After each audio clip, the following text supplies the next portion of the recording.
41 ambavyo ni wanufaika wa mikopo ya 10% inayotolewa na serikali kupitia halmashauri za miji, manispaa na wilaya. Tuna jumla ya vikundi 41 ambavyo leo viko mbele yako hapa Mheshimiwa mgeni rasmi kwa ajili ya kupokea mikopo ya 10% inayotolewa na serikali. Mheshimiwa mgeni rasmi, tumetoa jumla ya shilingi milioni 463 kwa robo ya 3 ya mwaka wa fedha 25/26. Mheshimiwa mgeni rasmi, mikopo hii tunaamini itakwenda kuinua au itakwenda kuboresha maisha pamoja na shughuli za wanakikundi hao ambao wameomba kwa shughuli mbalimbali, na kamati zetu zilipitia na kujiridhisha na kuona wanastahili kupata mikopo ambayo waliomba.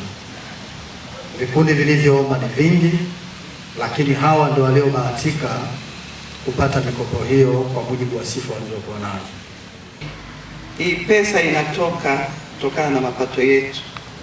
Kwa hiyo rai yangu ni waombe wana vikundi ambao mnanufaika leo, mkatumie pesa hii kama mlivyoelekezwa katika mafunzo, lakini mkashirikishe na wengine, mkawe mfano bora ili waweze kupatikana na wengine kuja kukopesheka. Wapo wengi wanaotamani kukopa lakini huwa wakizi vigezo, wakielezwa na wataalamu inaonekana kama wanaonewa. Kwa nyinyi ambao mmebahatika leo kupokea hii mikopo, utoaji mikopo ya 10% unaonesha kuwa na vigezo muhimu katika kukuza uchumi wa wananchi ngazi ya chini, hususan wanawake, vijana na watu wenye ulemavu.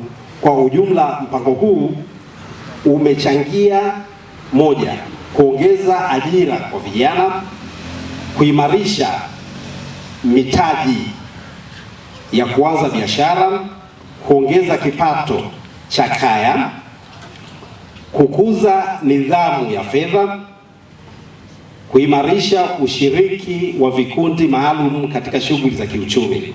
Hata hivyo, mafanikio ya mpango huu yanategemea usimamizi na udhibiti wa utoaji wa mafunzo ya ujasiriamali, ufuatiliaji, uendelevu na uwajibikaji wa wanufaika katika kufanya marejesho ya mikopo waliopewa. Naomba kuwasilisha. Mama mnaupiga mwingi chini ya Daktari Mama Samia Suluhu Hassan. Vijana mnafuatia, mna vikundi 15. Niwaombe sana vijana, fedha hizi sio ukipata unakwenda kuongeza mke mpya. Fedha hizi ukizipata zinakwenda kwenye ule mradi mliousema. Tunawapa fedha, tunaomba afisa wetu wa maendeleo, afisa maendeleo, ni kuombe sana kata hii wilaya, kila kata ina afisa maendeleo, ndio maagizo yangu, na kila afisa maendeleo amepewa pikipiki. Hatutaki fedha hizi zipotee. Fedha ya kikundi ikipotea, hatutaanza kwanza na kikundi, tutaanza na afisa maendeleo wa kata hii. Tutamchukulia hatua kali, madhubuti na za kijezani. Nipigieni makofi kwa kusema kweli. Huyo tutamsokota barabara, alafu kisha ndio tutakuja kwenye kikundi. Ukipewa imani na serikali ya kukopeshwa, yako mamia ya vikundi yaliomba na yamekosa, umepata wewe, mshukuru Mungu wako kwa kupata. Atakayechezea fedha hizi lazima tutamchukulia hatua kali na madhubuti, na yaweza mambo yote katika yeye anitiaye.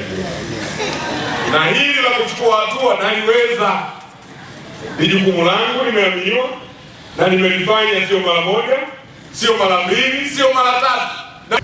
Tunashukuru sana serikali ya Samia Suluhu Hassan kwa kutukumbuka vijana. Kwa kweli shukrani zote ziende kwake. Pia nashukuru mmeweza kuwa hapa. Kwa kweli mmetuwakilisha vema kwa kweli, vijana tunashukuru sana. Ndugu Bwana Okoko, tunakutana kiasi kwenye group na huo unatuhimiza sana, kwa hiyo tunakushukuru sana kwa kweli. Mkuu wa wilaya na meza yako kuu, mimi kama mwenyekiti wa bajaji Mwaloni, tunaahidi kuwa tutarejesheni pesa hizi kwa uaminifu kama tulivyoandika kwenye andiko mradi letu.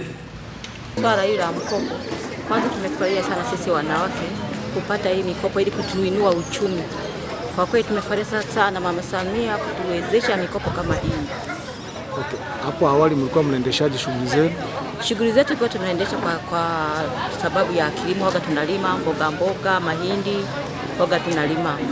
Na mpaka sasa tunaendelea na hiyo fani ya kilimo. Okay. Una utofauti gani? Kuna utofauti gani wewe unauona? Yaani mimi utofauti nimeshaona kabla ambapo tulikuwa tujapata mkopo. Yaani mapato yetu yalikuwa hafifu sana na yalikuwa kidogo sana, lakini sasa hivi tulipopata huu mkopo, kwa kweli maendeleo yetu yameenda mbele na tumenufaika.